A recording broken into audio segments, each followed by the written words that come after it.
One question I often get asked is, how do I improve my negotiation skills? I have lots of skills that you don't have. I am sure that you do. Now, I love this question because you literally negotiate every single day. Have you ever had to negotiate in Arabic? It is very difficult. And if you're sitting there thinking, what? Like, no, I don't. I'm gonna let you in on a secret. Because if you interact with anyone during your day, a spouse, your kids, a customer, your dog, and if part of that interaction involves getting them to do something or to not do something, You get murdered first for once. then you're negotiating. And I don't know how to be any clearer.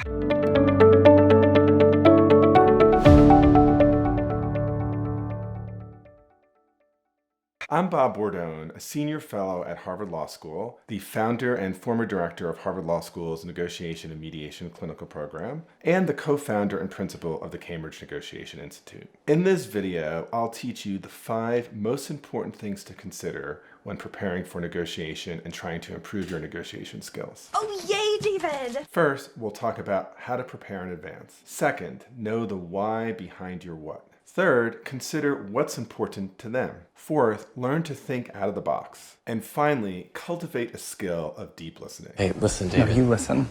All of us have a lifetime of negotiation experience because even from our very earliest days when we're babies, we're negotiating. Oh no, not make a baby, have a baby. I mean, when a baby cries, it's a communication and it typically has some intentionality behind it, like feed me, or pick me up, or change my diaper, or give me some attention. And so the crying is a communication and it has some intentionality, right? And the intentionality is give me some attention, parent or guardian. I think I just need moral support. And that is negotiation, because negotiation is about persuading someone to do something or to not do something. No, I didn't say I didn't want them. Now, there are 5 simple things you can do to improve your negotiation skills and outcomes, and I'm going to talk about each of them here. So let's start with preparation. Is this what everyone's wearing? Right before President Trump began his negotiations with North Korean dictator Kim Jong-il, he was asked how he prepares for negotiations. You may remember that he responded that he didn't need to prepare. He just went in with his gut. I don't think I have to prepare very much. It's about attitude. Now let me tell you, there are few things you can control in a negotiation, but one of them is your own preparation. Done nothing to prepare for this situation. Preparation really matters. The research shows that the more prepared you are for a negotiation, the more nimble you'll be at the negotiation table. I mean, would you show up for the Olympics or a concert or a courtroom without being thoroughly prepared? How many times must I defend myself? And expect that you would win? Incorrect. I doubt it. But you know, so many people I work with, when I ask them how do they prepare for a negotiation, they kind of look at me blankly. They'll be like, I think about what I'd like to get, I think about what I'm willing to accept, and then I come up with some arguments that would be stronger for my side. and of course when I hear this, I think like, aha, no wonder why you're not doing so well. So try to keep up. I mean, that would be like me inviting you and all your friends to a dinner party at my house at 6 p.m. and then an hour before going out and buying bags of potato chips. I mean, when the dinner party went poorly, you'd be like, dude, that's not how you prepare for a dinner party. This party's terrible. Excuse me? So when I work with clients, helping them prepare, typically where they start is with some bottom lines. They'll be like, here's what I want for a salary, or here's how many days of vacation that I want, or, you know, I want an office with a window. Well, that is not happening. That's nice. Like, it's good to know what you want. And we made it work for like half a regime change. In negotiation, though, we call these list of issues that people want their positions or their demands. And what I'm really interested in and what you should be interested in when you prepare is what is underlying that? What is the reason why they want an office with a window or $75,000?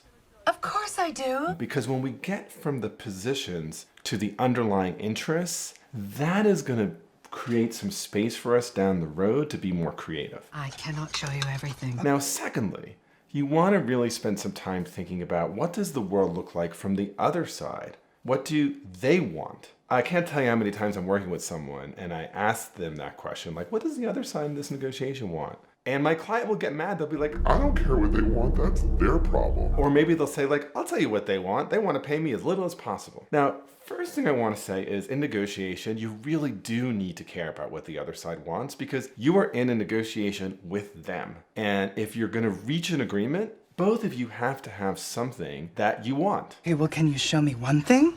Mediocre negotiators spend all of their time using their leverage to kind of force a yes on the other side. But really good negotiators, they spend their time figuring out what does the world look like from the other person's perspective so that I can give them an easy yes. I think part of the problem, David, is that I'm getting nothing from you. It's also the case that your first tack at what the other side wants is probably a little simplistic.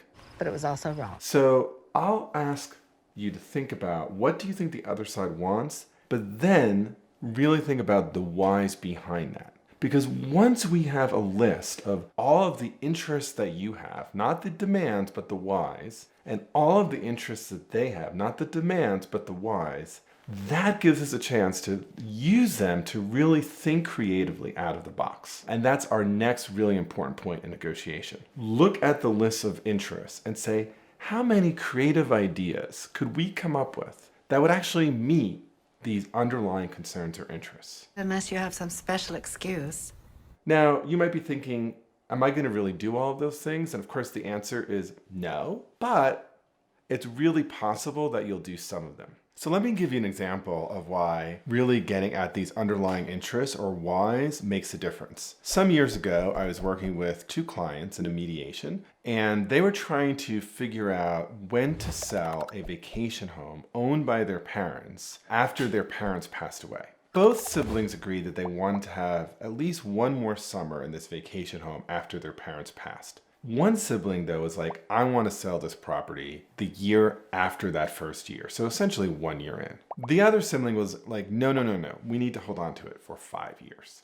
Now, an ordinary way of handling this might be to be like, okay, like, you know what's in the middle? Like 2.5 years. Why don't we do that? But because of the work I do, I said to the sibling who wanted to sell after 1 year, why? Like, what about 1 year, right? So their demand was 1 year. But what I ended up learning was that this was a property that was along the beachfront. There had been a lot of erosion, and this particular sibling was really concerned about climate change and a declining real estate value of the property. And he was like, I just don't want to take the risk that the longer we hold this, the more money we lose. So they said to the sibling who wanted to sell it after 5 years, like, why 5 years?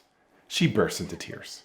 And her story basically is she said, listen, like when my parents pass, I'm going to be a disaster. I am not going to be able to like deal. And I'm just going to need the time. And there's so many memories in this house.